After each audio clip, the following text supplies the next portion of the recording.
For some reason, I've always had a bit of a fascination with oil rigs.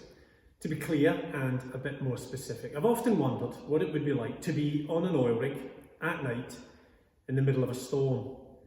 And imagine the wildness and the sense of isolation and the power of the wind and the waves would be quite an awe-inspiring experience. To be honest, I also think it would be quite terrifying, but it's something I'd like to do. Just the once, perhaps.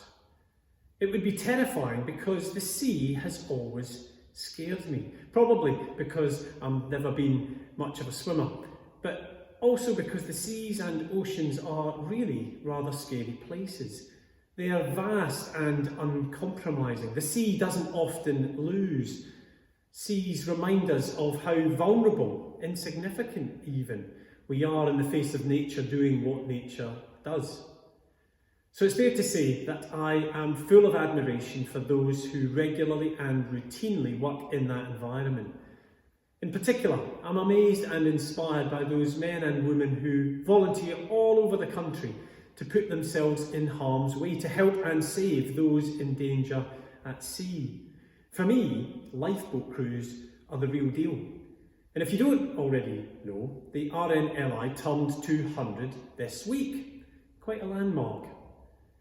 And as the RNLI commemorates and celebrates 2 centuries of life-saving, we can listen to the 200 Voices podcast and hear true stories of how their lives have been touched by the charity. Expect stories of kindness and courage, gratitude and pride, all sharing how the charity's life-saving volunteers have made a difference and continue to help save lives today. Definitely worth a listen. Greater love has no one than this, the Bible says, than to lay down one's life for one's friends.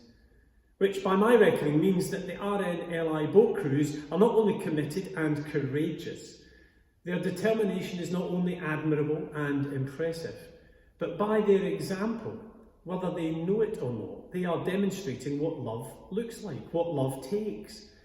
To love is to make oneself vulnerable. Love is risky. At times, it's costly. Love isn't for the faint-hearted.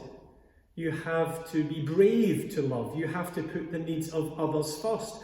But just as we need those who count the cost and head out to sea to rescue others, we need to count the cost and love one another. It's not easy and not without peril. Love is a choice only the courageous make. Loving others is something the RNLI have been doing for 200 years.